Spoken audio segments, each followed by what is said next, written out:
You don't usually think of potential in terms of patience because most don't have any.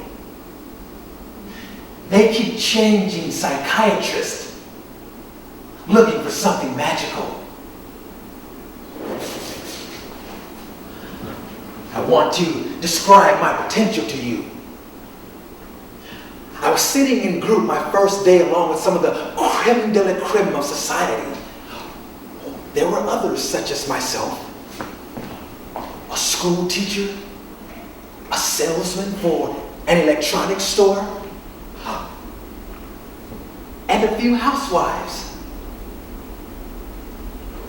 But also in the room was a man who worked at a think tank,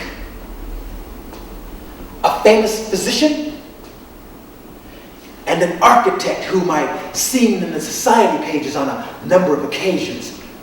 His firm was building a $750 million basketball arena. A pledge of confidentiality is all we had in common. And with my particular artillery, it was not easy to attack this splendid group. Oh, I did my best. When it came my turn, I picked out one sickening trait to each person in the order that they were sitting around me. I did not like one man's tie. I rejected one woman's shoes. But when it came around to nailing the esteem, I pointed out one man's mole, another's earlobes, and finally, to the person to my immediate left, her horrible sunglasses, which made her seem like she was retreating from the group and also hiding from me.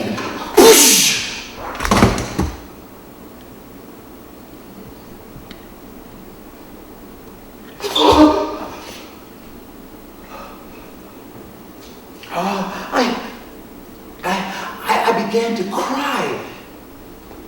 And with my psychiatrist's hand on my shoulder, I associated my criticisms with my breakdown.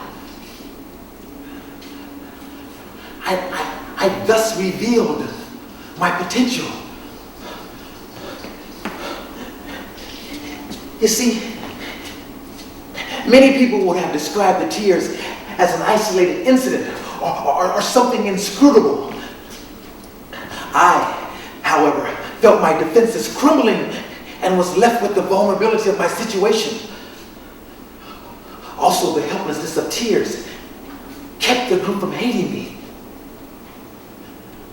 I told you I had potential.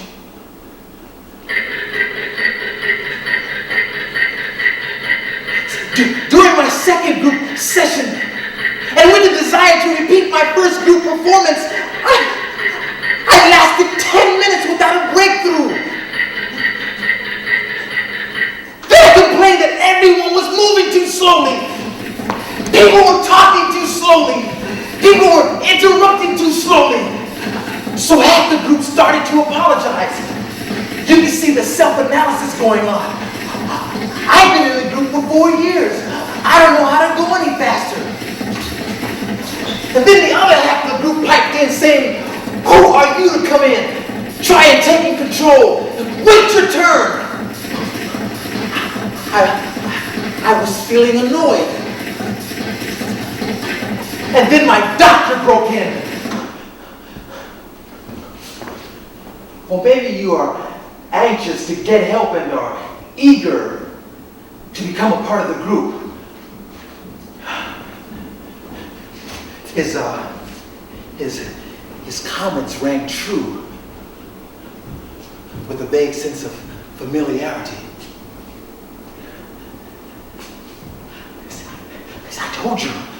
I told you I had potential.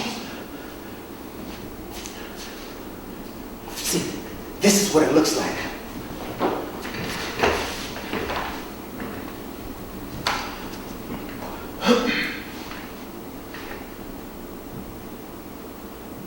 My psychiatrist's profile. You see, if you are complaining about things going too slowly, there are always those who will apologize. And there are those who will take offense. But if you have one of these in your mouth, you never have to explain. Or maybe you're anxious to get help and are eager to become a part of the group. Suddenly, I wanted to attack my psychiatrist. I wanted him to have to explain something. I wanted him to be down in the mud like the rest of us. Do you have any children? Do you have any feelings about that? You treat your children like you treat us? Do you feel like a child?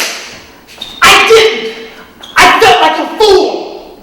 I felt like the rest of the wounded that I was sharing a room with. But I was not like them.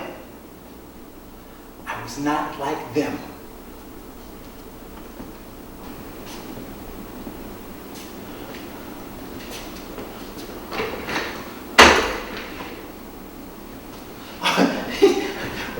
Once I began to realize that everyone else's problems were worse than mine, I actually began commiserating with some people.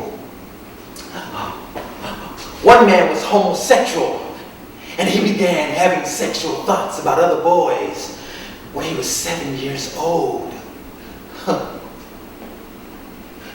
One woman was also homosexual, and it's because of her cruel father that she sought the comfort of other women.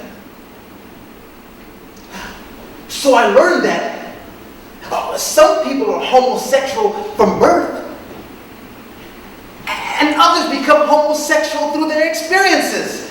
Now, why in the hell didn't they teach us this in high school?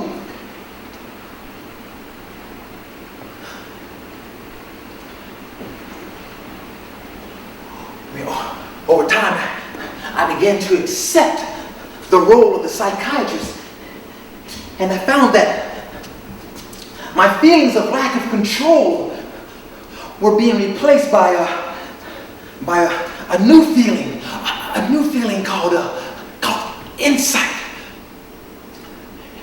I was learning where I left off and where the other person took over. I mean, who was responsible for what I was feeling? 75% me?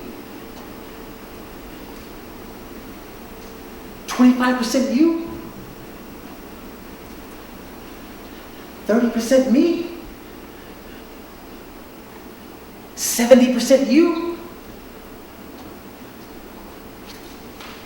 Strike me in the jaw and my feelings will come 100% from you.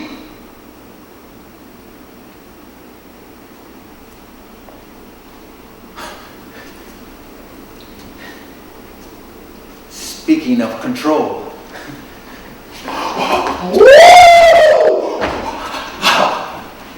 I take drugs, specifically Zoloft, lithium, and Trilipin. With them, I get to be human. But before I was diagnosed as bipolar, I was, shall we say, moody.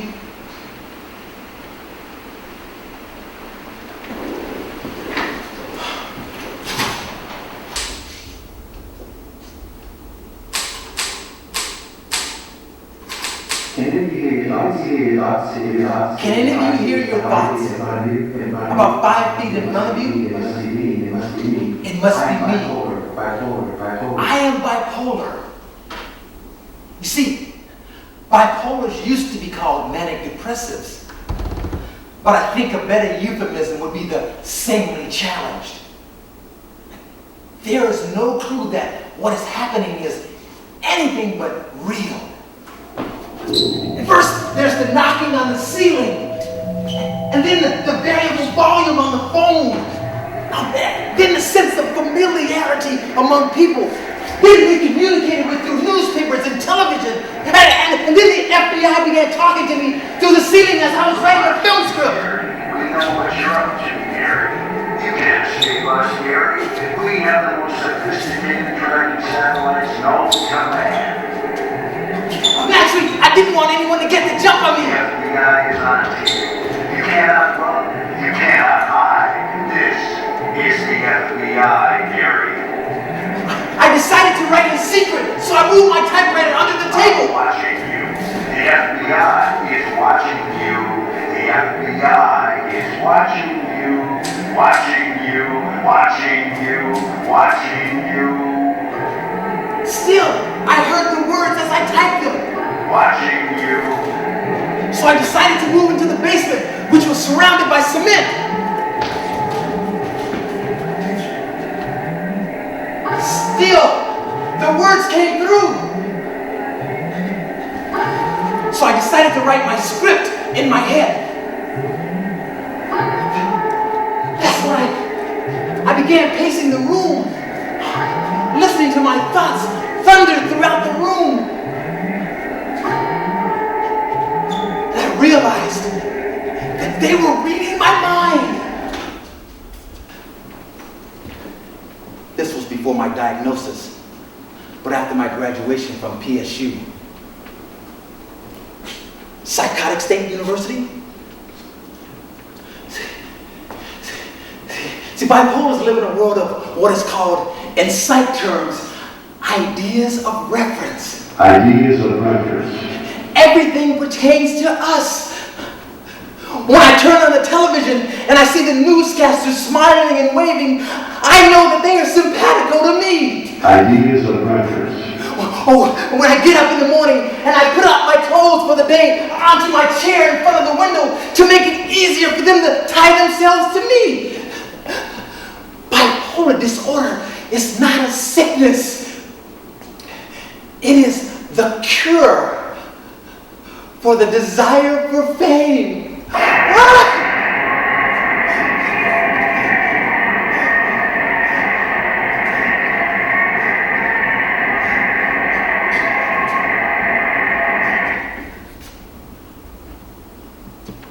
Bipolars live in a world of what is called, in psychiatric terminology, ideas of reference. I see my friendly police car parked outside as I leave the house with the familiar words written on the door, to serve and protect, which were put there for my state of mind. Trucks are familiar moving billboards which often carry messages for me such as General Overnight Delivery, G-O-D. Very nice, don't you think? After all, I must be the closest thing to God, and everyone on earth knows who I am. I go into my closet, I pick out my tuxedo, and I turn on public television to watch the opera. That's my favorite!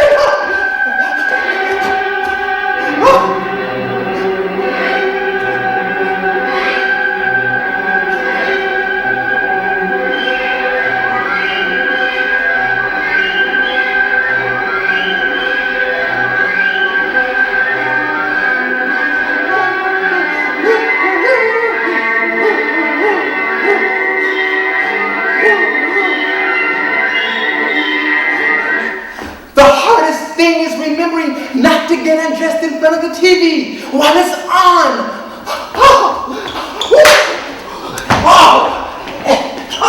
And then there's the honor. Oh, the honor of bipolar's reward. Mania.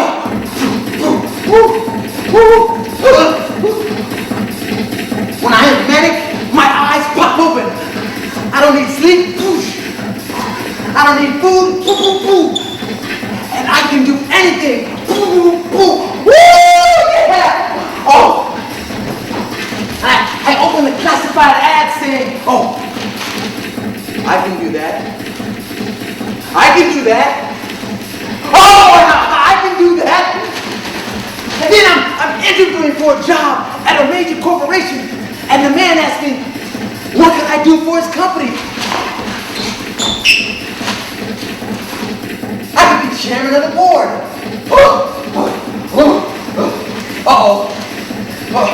And then I started convulsing in front of it. I I attribute that to the satellites that read my mind and shoot me from outer space. Sometimes they don't like what I'm thinking and they shoot me. Ooh. Naturally, he was not thinking, why is this guy convulsing? We were thinking the same thing. I'm just interviewing for a job. And then later, in the hospital, the same thing happened. After 3 hours of waiting, my thoughts turned hostile. My Beatles tunes became Janis Joplin, and I started convulsing. I was dropping all over the floor.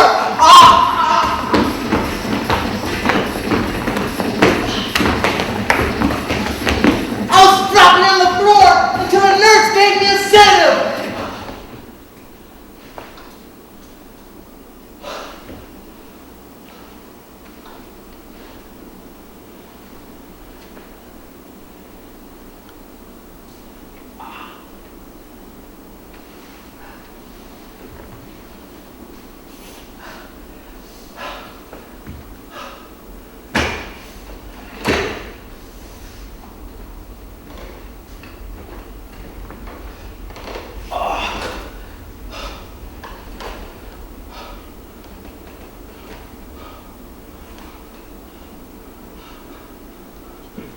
I was fine.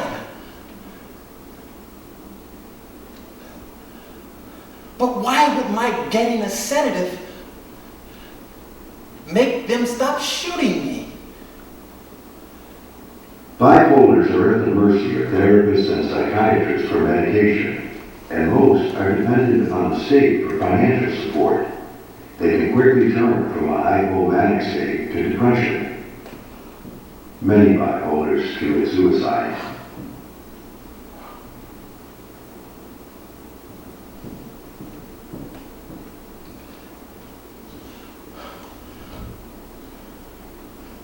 All I can say about depression is you want your primary care physician to be Dr. Kevorkian.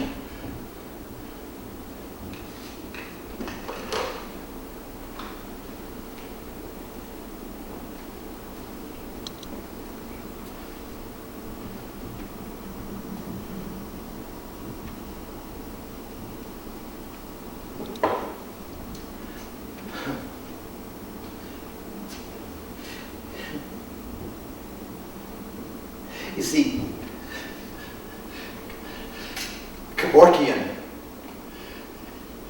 Kevorkian wasn't around when my mother needed him.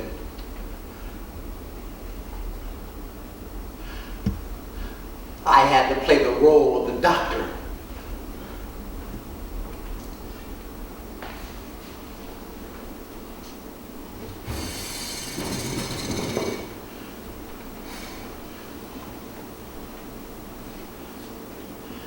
I doctored her in every way possible.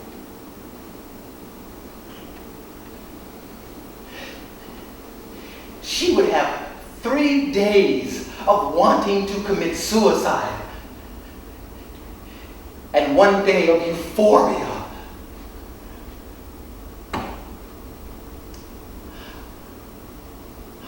On the days of euphoria,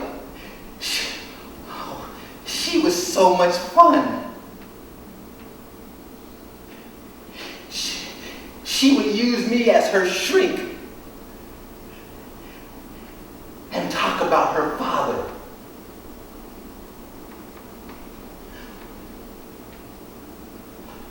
On the bad days, she would jump up and down in place and say she couldn't live like this.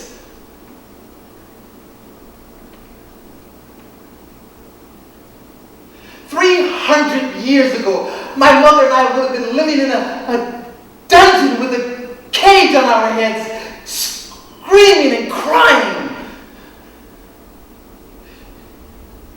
Death would have been a blessing. Bipolar disorder in her day was treated with Valium. They did not have the sophisticated drugs that keep me alive.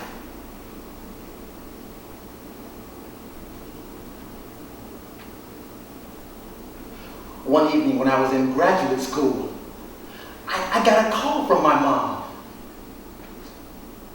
She asked me how I would feel if she committed suicide. Unlike any of her other family and friends,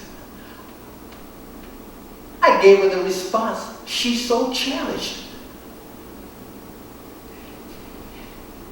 If that's what you feel you need to do,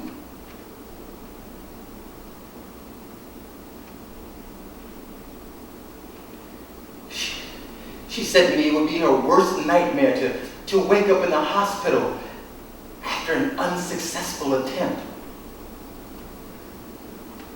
She swallowed down 700 Valiums, which were the only medication she could get her hands on. Then I got a call from the hospital that my mother's legs were the size of an elephant's, and that she would have to have surgery to relieve the pressure, or she would lose the use of her legs.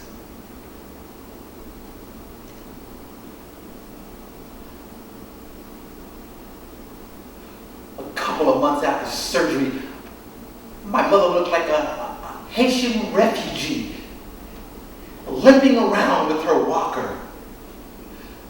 I mean, she had 3 deep, wide scars on her legs, and she no longer had the use of her feet.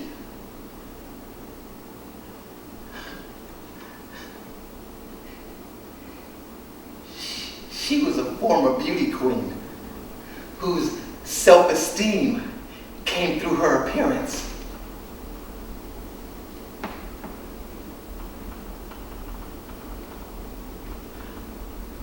On the way to rehab, we plotted her final exit.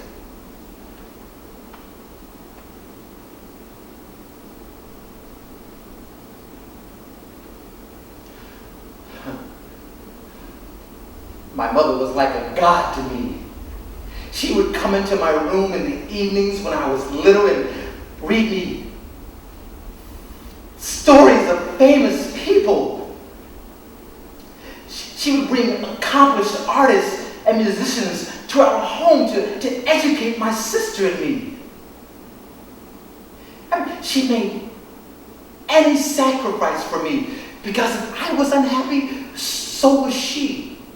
I mean, she lived her life for me, and I was not cruel enough to condemn her to a life of pain and misery.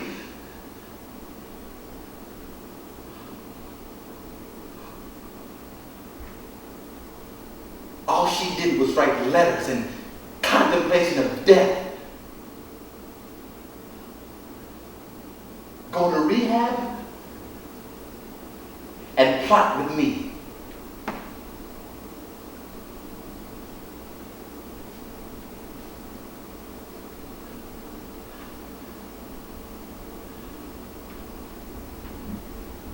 Our last night together was like living a dream.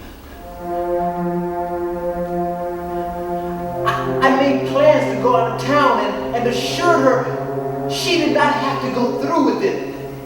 If she did not have to take the pills, I could move in with her and help her through rehab. I mean, dating, which had been the most important thing for her, was now out of the question. I mean, she did not want to live a life of loneliness, nor did she want me to be shackled with taking care of her for the rest of her life.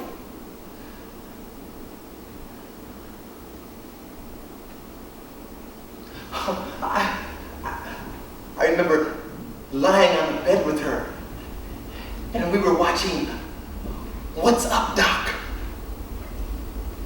And she was laughing. And I was thinking to myself, how can you laugh when tomorrow you're going to die?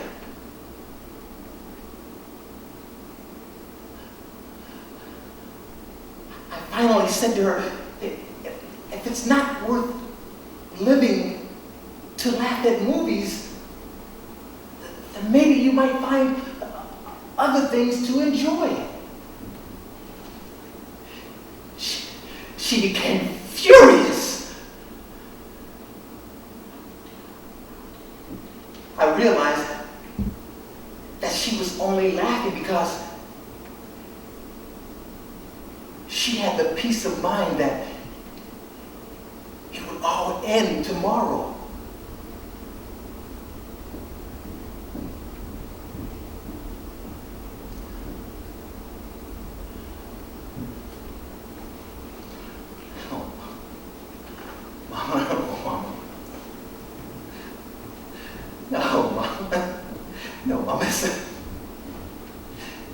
Mom, it's okay. Mom, it's okay. No, Mom, you don't have to. No, Mom, it's all right. Mom, it's okay. No, Mom, it's okay. No, Mom. No.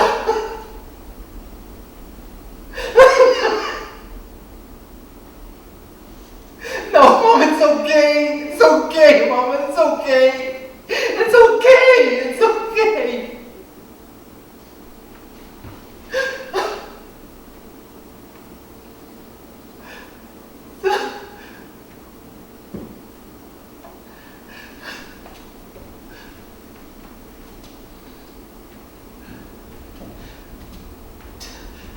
Tomorrow came.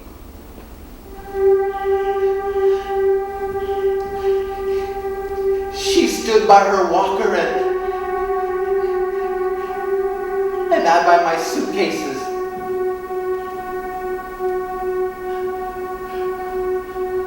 I knew we would never see each other again.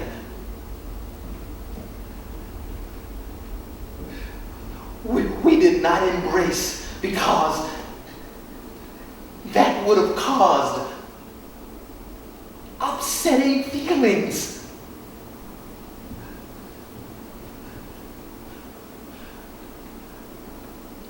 I pecked her on the cheek and said goodbye as if I would be back later.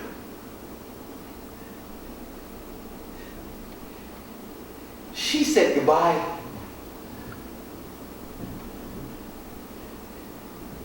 And that was the end of Mother.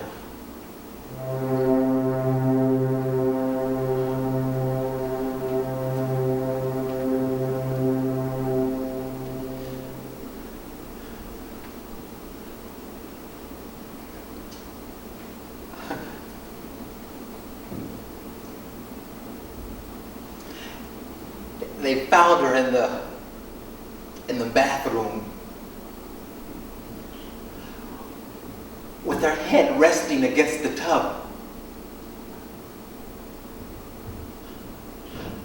I just hoped there had been no pain.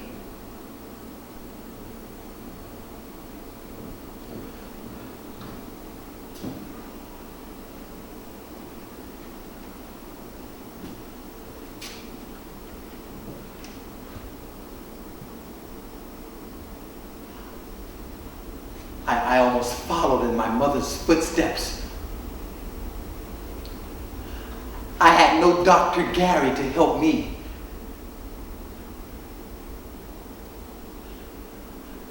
I had phone calls from my sister and my therapist at intervals that left me no time to swallow my Zoloft.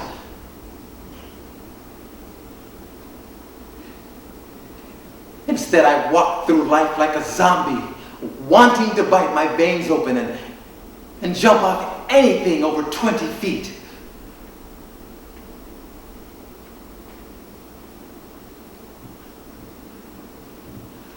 I finally decided to walk into the forest with my Zoloft so that I would have 2 days where no one would find me.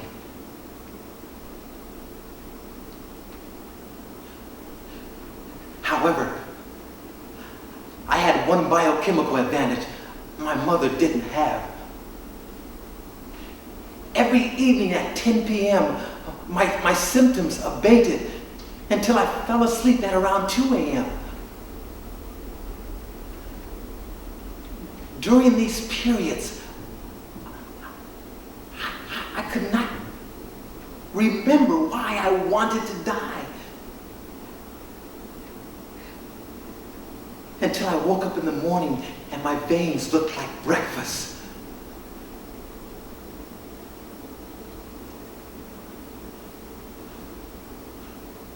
My depression lifted in about a month.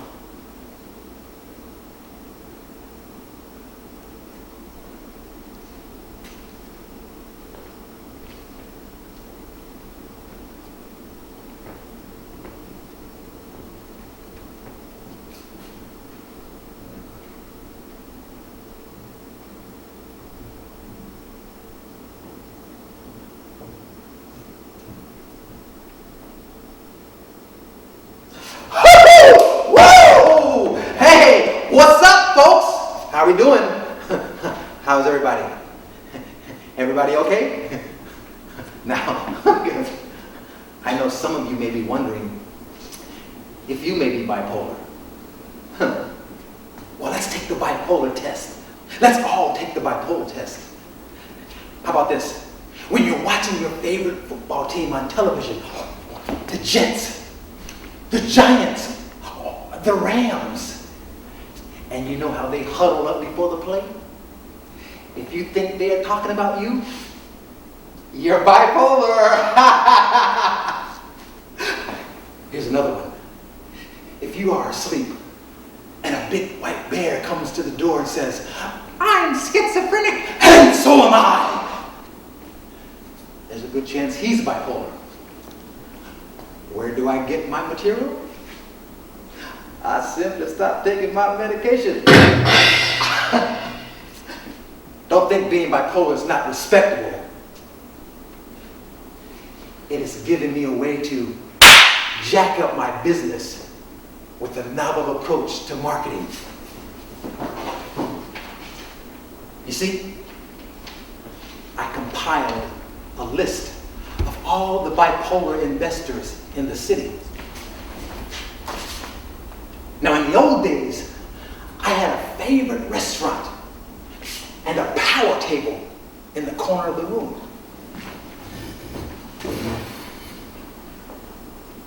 Now, I would station a busboy behind the wall.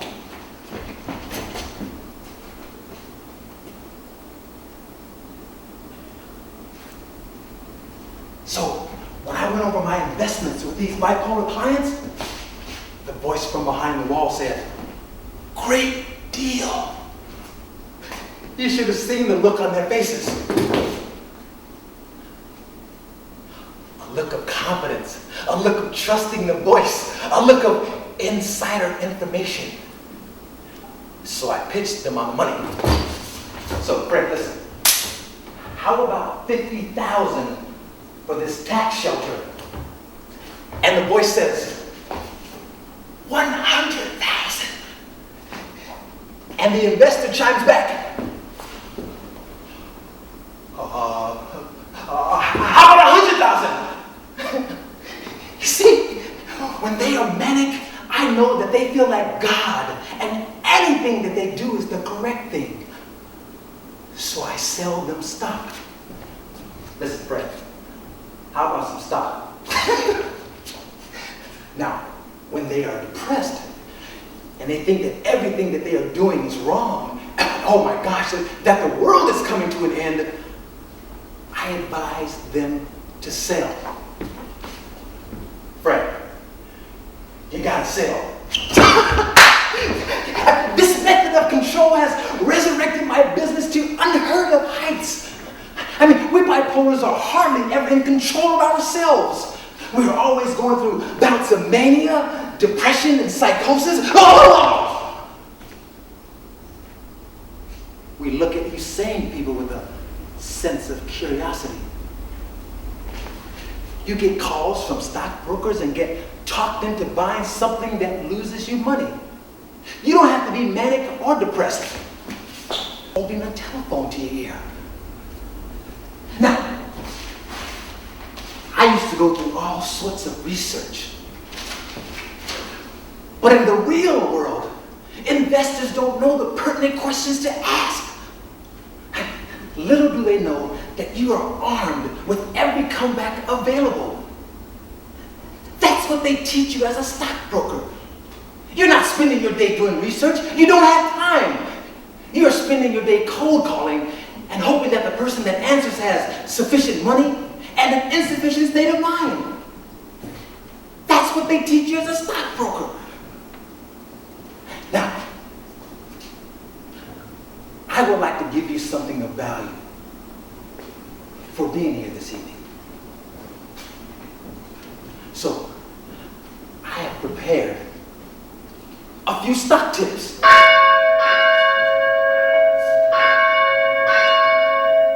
Now, the stockbroker wants to sell you stock, asking, what is the price-earnings ratio? You don't have to know the concept, just the words. What is the price-earnings ratio? If you can get the stockbroker to think in terms of value rather than its rap, he will think that you are informed, and he won't try to pull the wool over your eyes. Then ask, what is the volume of sales? And are insiders buying or selling their shares? Now you are in control. If you need to get off the phone, tell him you have another broker trying to find you undervalued security. If you want to buy stock, say you will buy anything that is 20% under the average price earnings ratio of its sector. Now, I know that this may be a little confusing, but have you ever carried around a phrase book in a foreign country and you asked for directions? And you didn't have a freaking clue as to what the answer was? Same here. You just need someone to think you know how to speak the language. Control. Control makes the world go round. Woo!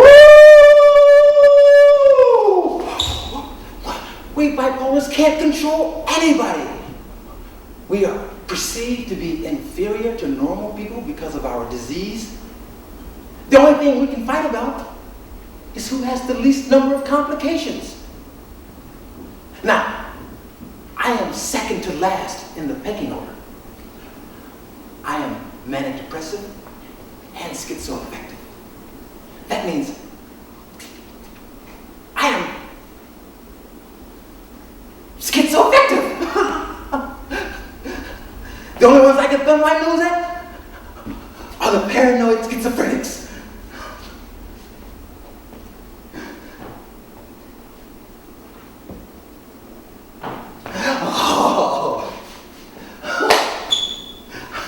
How about this?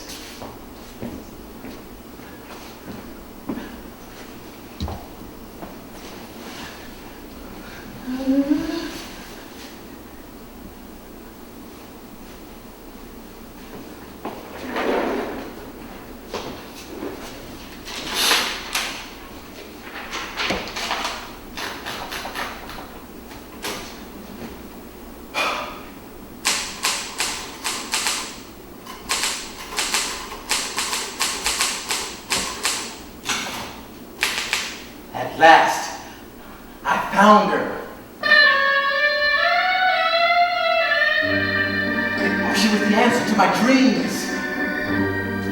I love her eyes, her eyebrows, her hairline, her ears. Her skin was dark green and her hair was jet black. I love the shape of her nose and its angle to her chin. I love the shape of her head and her gorgeous athletic neck. Her shoulders were broad and they grew into thin, hairless arms and into delicate hands and fingers. Her shape carried through with powerful thighs, perfect knees, shapely calves, and slender ankles. This much I perceived at the dinner table. We filled up on wine and loving gazes.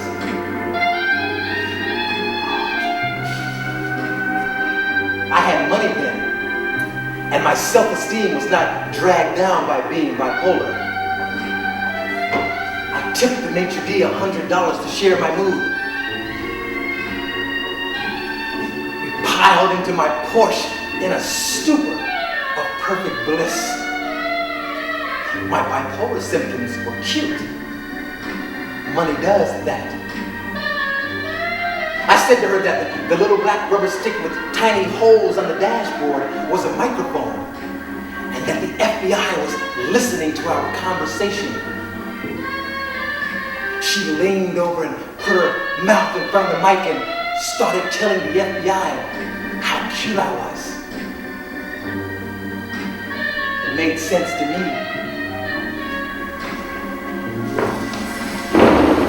We arrived in my bedroom, attached at the hip.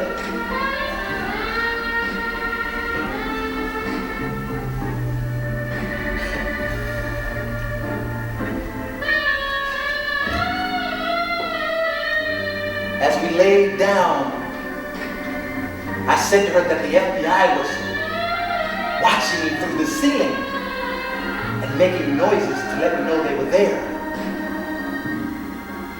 She looked around the room at the expensive furniture and classic artworks, made a snow angel on my white bedspread, and started talking to the ceiling. She made a show of kissing me and staring up.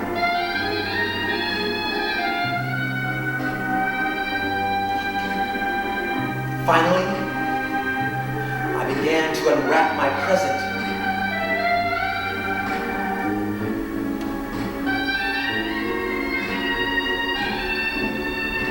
As I removed her nylons, I felt her silky skin with the back of my hand. I removed her dress and revealed a tight, flat stomach. Her panties were now gone, and I tasted the most delicious thing I have ever had in my mouth. Lastly, her bra. As I removed her bra and her perfect breasts began to be revealed, oh, holy Toledo! I saw something more hideous than a fly in vichyssoise. A tall black hair was rising from the side of her breast, an inch below the nipple, like a tree in the desert. I nearly gagged. I hustled her off with some prattle about the FBI and quickly called my psychiatrist. We had an extra session that week where I discussed the horror of the breast hair. I regressed right back into my ordered bedroom. How could a hair sprout out of my bedroom? Everything was perfectly in place. Only the maid was allowed in to make up the bed.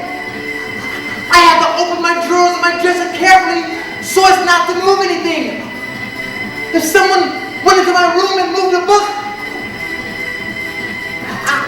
I was undone until I put it back into place. Then I remembered crouching on the floor to pick up something under my bed. That's when I saw it. I was 10 years old, and the hair was growing out of my knee. It was ruining my perfectly smooth body that was so close to Mother's. Mother's breast had been hairless, and so was the rest of her smooth body. My body was growing out of control. The hair grew from my knee to my legs, my arms, my underarms, my pubic area. I felt like a freak. None of the other boys in the shower room had any hair on their body. I looked like a cockroach. 10 years old, and I had reached puberty. I stopped taking showers after gym class.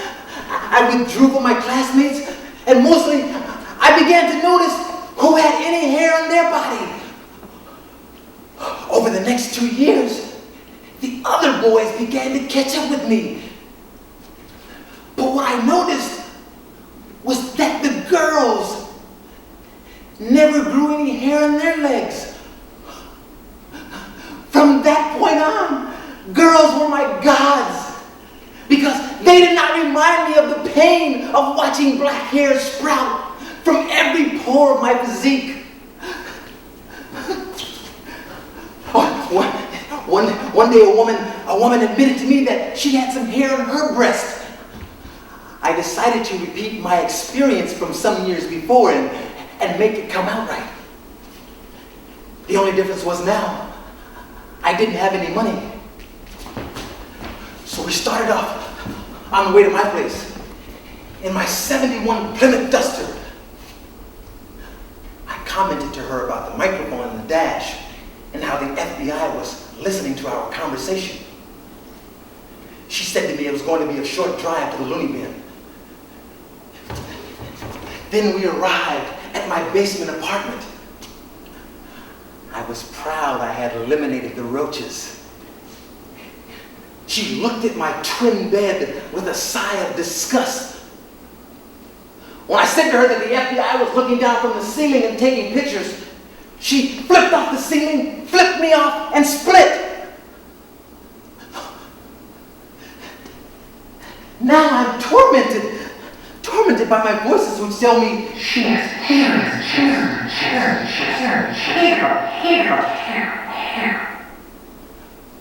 whenever I spy a beautiful woman.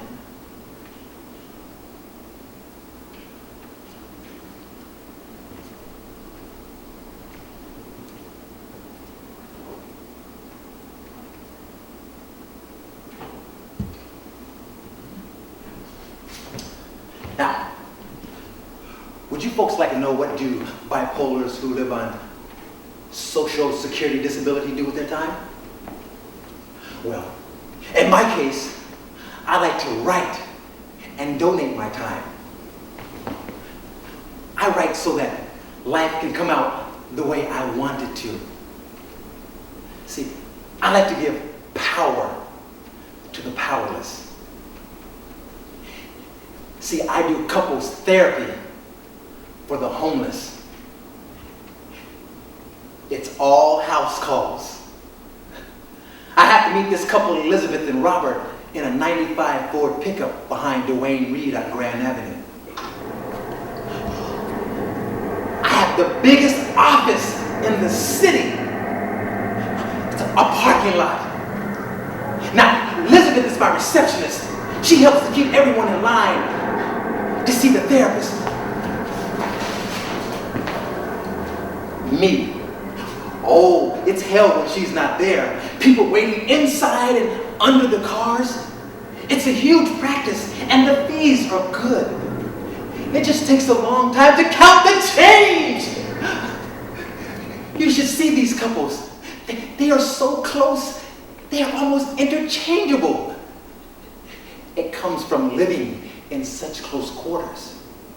Like if I ask one of them how are they doing, the other one chimes in with all the answers. Like I'll ask Robert, how are you feeling today? He feels selfish, says Elizabeth. He's ready to go into detox and leave me on the street. I'm gonna go do blowjobs if he does that. So I ask Elizabeth, how are you feeling? And then Robert chimes in, oh, well, she says that we can't go on living like this, but she won't let me go into detox to get my life together so I can support us. So now, if one person doesn't show up, it's like the other person not showing. Elizabeth will come by herself and I'll ask, where's Elizabeth? And sometimes, see, the meetings become dangerous. You see, we're starting to get everybody on Social Security disability. And that's when the cops come in to break up the meetings. You see, the state doesn't want to pay any more benefits with their budget problems. They don't consider alcohol addiction to be mental illness. I mean, that's why people spend their lives panhandling and eating out of garbage cans and sleeping in piss-smelling corridors because they don't have any problems. I mean, the other day I I'm walking home from couples therapy. And I see one of my regulars with a bottle in his hand, sleeping on the sidewalk. A man in a pinstripe suit walks up to him,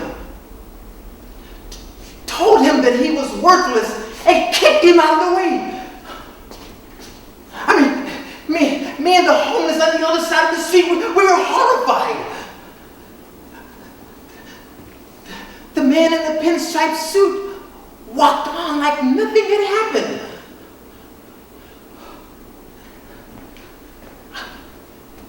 This is what I wrote when I got home.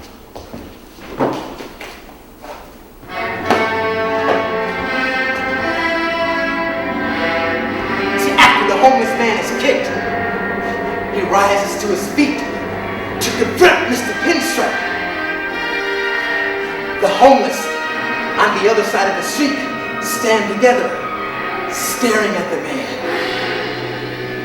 Their eyes turn yellow, and Mr. Pinstripe looks like he's in a trance. He takes off his jacket and throws it down. He walks over to a dumpster, pulls out some old meat with maggots and worms and flies, and starts eating, stopping only to wipe his mouth with his tie. When he is finished, he picks up a tin can, and with his arm outstretched, starts begging for quarters. The lights go out in the eyes of the homeless, and they go back to drinking and trying to stay warm.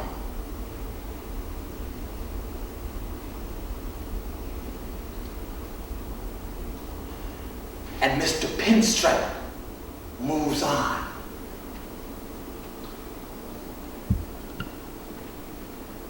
That should make someone think twice about kicking a homeless person. Hold. Change the tape. You want to just take it from your cross? Yep. Okay. House lights out, please. Give me a second, I need to straighten myself up. Okay.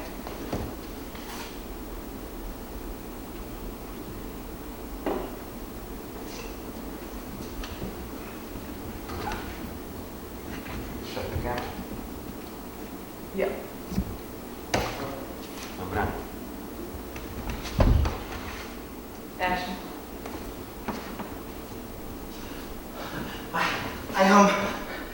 I couldn't believe what was happening. I had to make sense of it all. I mean, what if I was on my deathbed and I found out that my approach to life was all wrong and my perceptions were all wrong? What if that bearded stoner underneath the tree in college was God? I had to find a philosophy. So I went to a meeting of the Swami Satchidananda at the home of some friends.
tell me what a scam I'm selling.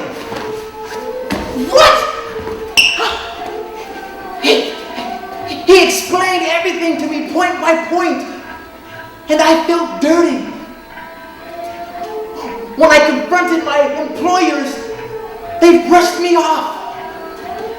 I came to realize that clean and spiritual inside does not always translate into honest and ethical outside. I quit. I continued my search in graduate school. My professor of qualitative studies was the nephew of Arshile Gorky. He looked like Adonis, and the girls in class were mesmerized by his presence. He taught me about the quality and purity of things. I believe that qualitative analysis was the key to existence. His Buick Riviera was chosen for its Italian design. And his apartment was filled with millions of dollars worth of art. Art he wouldn't sell because he didn't want to break up the estate. So he lived on a teacher's salary. He was my idol, and I was his best student. He invited me over to watch him paint, but his request for me to pose in the nude put a little doubt in my mind. At around the same time, I went to go visit my mother. Now, my mother, who had one of her many blind dates, this one I could not understand at all. His hairline was halfway up the back of his neck. He had a big space in between his front teeth where his pipe fit in. He stooped over with a barrel chest and had skinny legs. He looked like an owl peering down on his prey. Wow! Man! When he opened up his mouth, the sweetest words I have ever heard echoed forth. Every sentence was a summing up of his experience. He put the world in perfect order with even the simplest comments. His name was God, or as I like to call him, Herb. Now, my mother, who was very particular about the physical characteristics of her men, only took a shine to Herb because of me. I relished every question which I proffered to her, and every answer came back with transcendent wisdom. I would have no other God before me. I pitted Herb against Professor Gorky in a long-distance debate. Ladies and gentlemen, in the ring tonight, direct from the University, the Adonis, Professor Arshile Gorky. Yeah, Gorky! And in this corner, we have Owl Man Herb. Yeah, Herb! His fans is God. God, yeah, God, Herb! Woo! Let the debate begin. Oh, Herb knows history, propaganda, the wars, and law, and everything I could conceive of. Uh-oh, the professor, he's becoming defensive. He's at a loss to stand up to Herb. Oh, down goes Gorky, and the winner by TKO, it's Herb. Woo! Way to go, Herb, yeah! Woo! Yeah, Herb! My mother became physically involved with Herb as a love and devotion to him. When I was at school and I had a paper to write, Irv would sit with his pipe in Mother's living room and lecture on audio tape and send it to me. I was now the sharpest student in all my classes. Over the next 2 years, Irv became the most powerful drug I had ever encountered. I snorted Irv. Oh, I breathed in his intellect, his view of the world, and never again was I a seeker.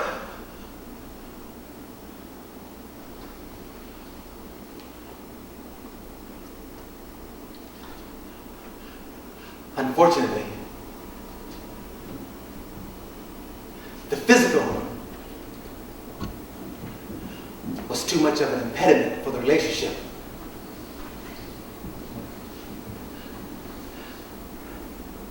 Irv was reduced to picking my mother up from her dates and discussing the men she had just met.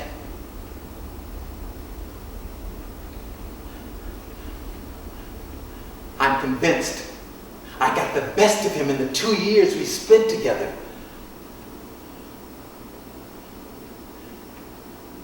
That was the most fulfilling time of my life. One must develop a sense of control from knowing where he or she leaves off and the other person takes over. There's a tendency to blame the environment or another person for what's going on inside of you. Gary, look, if the other person is uninformed about your mental pathology, he or she will feel hurt by the displaced anger. And this hurt will lead to fear, and the fear will make it impossible for the other person to trust. Oh, gosh. Yes, of course. Of course. My gosh. When I had my first live-in relationship, I knew I had problems. I didn't want these problems to affect my girlfriend. I did not want to unknowingly hurt her. So I gave her all the information from my therapy sessions each week so that she would have insight into me. I figured that if I acted out unfairly, she would know what was behind it and not be damaged. Bipolars are like everyone else. They feel and they laugh. Oh, yeah. What about this? According to Thoreau, if anything ails a man, even if it is a pain in his bowels, he sets about to change the world.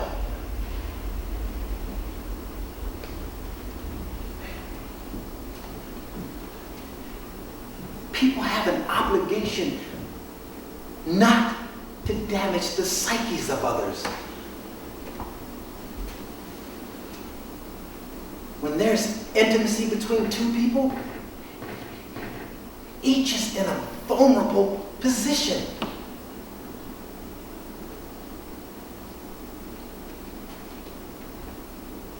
So my lady was beautiful and rich. And she said she loved me. One night, while lying in bed after making love, she said, I'm going to kill her and marry you. I couldn't figure out who she was going to kill. Listen, see those bruises on her arms? That's from when I threw downstairs. She's upset because she can't find her jewelry. I put it in the safe and hid the key. Later, I figured out that she was talking about herself. She had multiple personality disorder. I mean, one person was meek and loving. The other one was sexual and sadistic. I mean, we would go out and we would have a beautiful dinner. And then when we'd come home, and she says that she had sex with the maitre d', and that she'd like to have sex with a different man each night.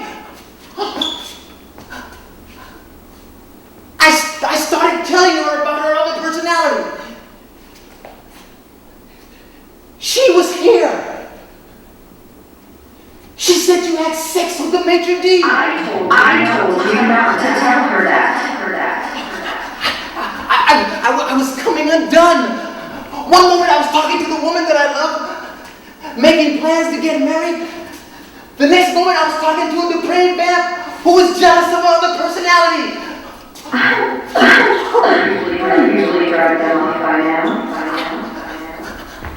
I wondered if she was a hooker, and that's how she got all of her money. I'm not to see you shake out. You're not so powerful after all. I was living in quicksand. Finally, there was so much distance between us that the sadistic personality went away. It took me a few months to begin to trust the loving one again. And just as we were ready to make a long-term commitment, she came into the room. I never can do I insisted that we go into couples therapy and that she see a psychiatrist. Getting the needed insight will be too painful for her. It's easier to see the relationship deteriorate than go through the pain of learning how and why the other personality emerges.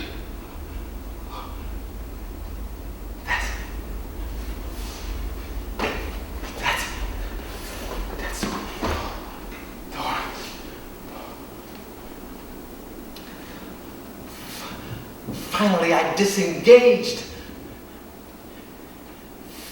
fearing for the remainder of my sanity.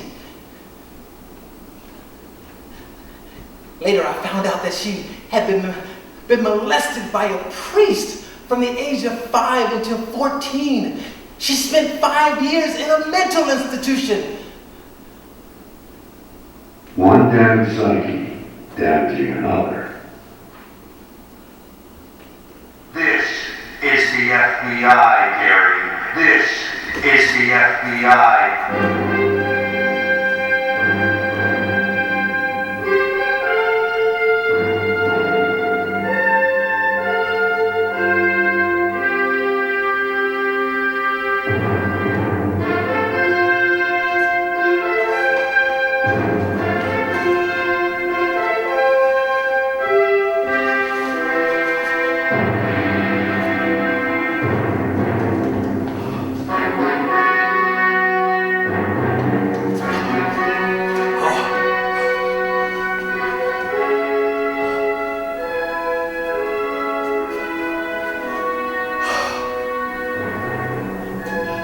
So I was the chosen one. I had an obligation to do the right thing. The world was waiting.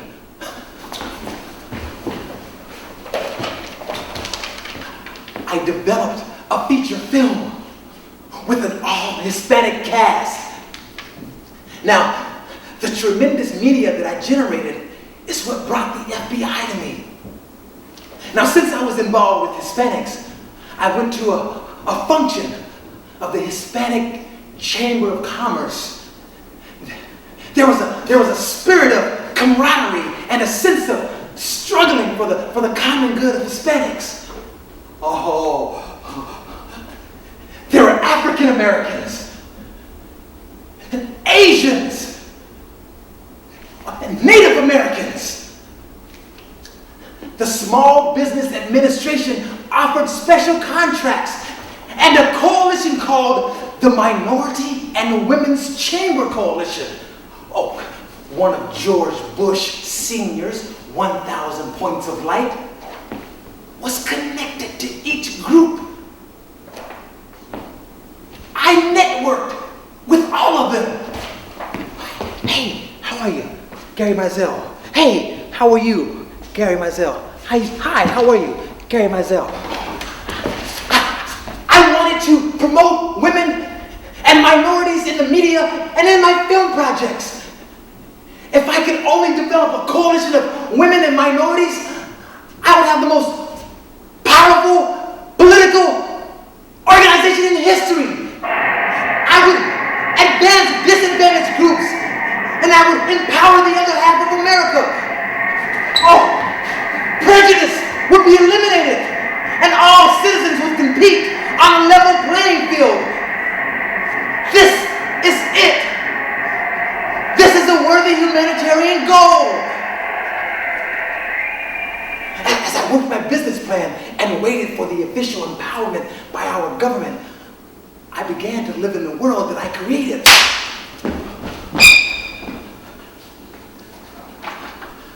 I designed a coin with my face on it.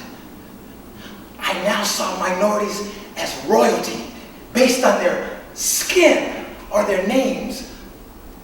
The highest ranking minority was a black Hispanic woman, a triple minority. As I walked down the street and saw my allies, I was attracted to them by a gravitational pull. If I saw an Asian man, I stepped near to him. Oh. If I approached a black woman, I came even closer. Oh. With a dark Hispanic woman, I almost knocked her down. Whoa! And then I became attracted to physical features. Asian eyes were beautiful. Black skin was rich and exotic. I started dating an Asian woman, and it felt like we were the king and queen of America. We empowered each other, and the masses who came out to see us were never disappointed. The movie screen gave me messages that I was doing the right thing. People smiled at us in a knowing way. It was fun to hear the feedback and support from my room, of voices echoing from the walls, and the television playing its approval. It was difficult to make love to my queen in public, but that was one of the demands of the job. I began to execute my business plan. I distributed founder stock for free among members of the coalition. Woo! Wow! What a political symbol! A combination of economic and social power, all media-driven. All the films were racially oriented, and I wrote articles about them and received abundant press about the company and its projects. I was ready for the money to come pouring in. Everything was in place.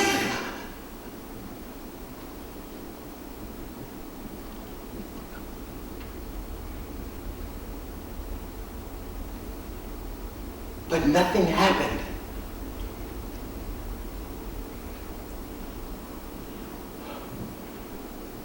No one wanted to invest in the company. I couldn't believe my government would abandon me after all of that. But even without the government, why wouldn't people invest? I mean, couldn't they see they would make money in the most socially responsible for-profit venture in history? I tried for 4 years and failed. $250,000 later, I was a poor bipolar.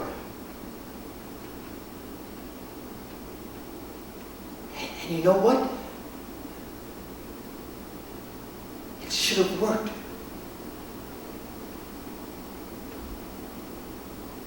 It should have worked.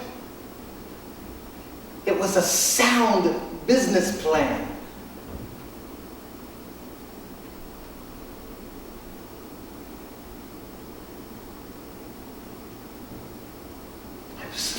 I'm sorry, minority community.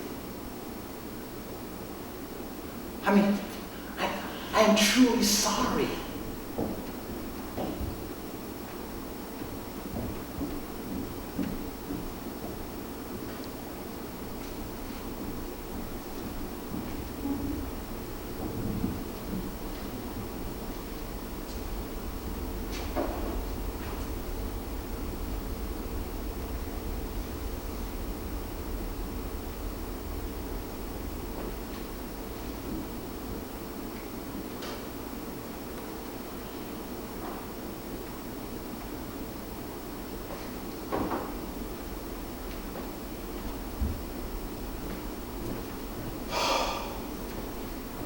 didn't know how to escape. Having been rejected by planet Earth, I stopped taking my Triliphen. Triliphen is indicated for use in the management of the manifestations of psychotic disorders.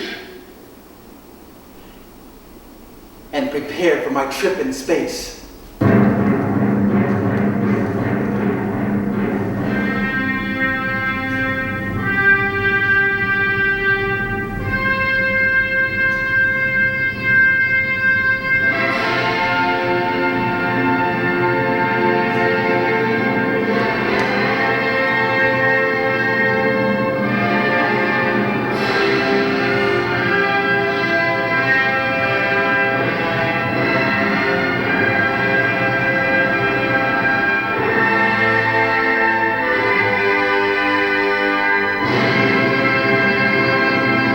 Environment reached its highest pitch.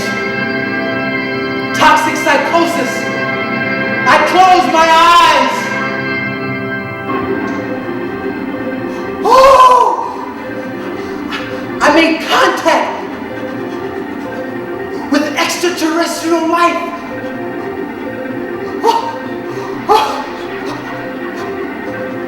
I saw spaceships with a contraption that lay over a man's head. I saw life. Not connected to a planet. I saw alien satellites.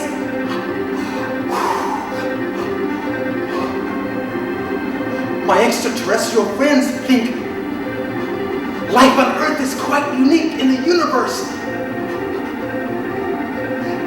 They cannot figure out how such primitive beasts can develop such advanced brains. They accuse us of performing on apes and interfering with the natural evolutionary process.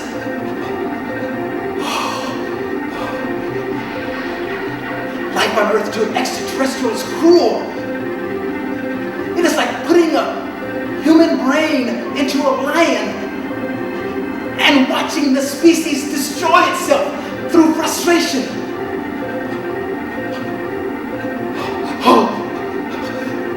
Man has far too much brain power for the primitive form of life that he is. How can a species that can build space satellites murder itself?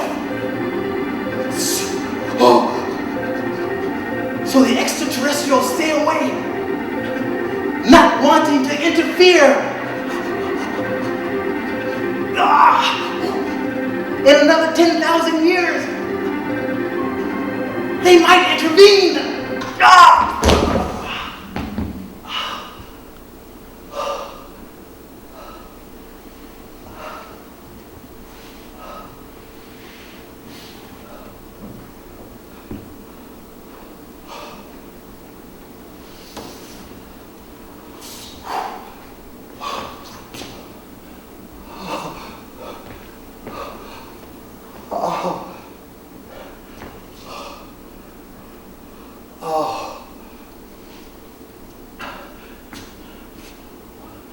When I returned to Earth,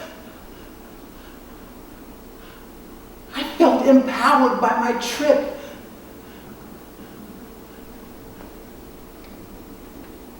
I had evolved millions of years with this so-called inferior brain. I have been to the heavens, and I have friends millions of miles away.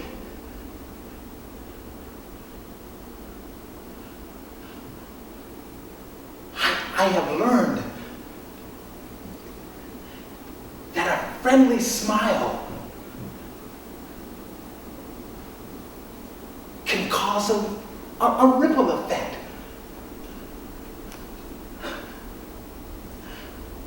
I make someone happy, they make someone happy from their experience with me, and so on. My one smile in the morning can enhance the day for 1,000 people.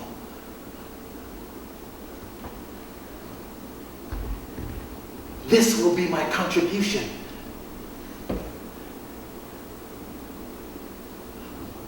What we need is insight. Insight through ourselves, we can be self-actualized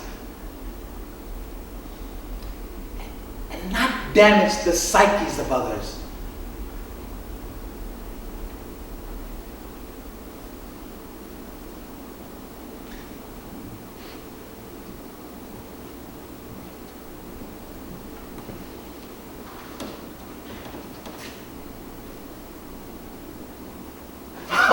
Oh, I met Salvador Dali many years ago. And I asked him, since his paintings were so unusual, if he did drugs. He said, I don't do drugs. I am drugs. Zola, lithium, chocolate. So I said to him, why does everything on your canvas looks like it's melting? He said, my studio's hot.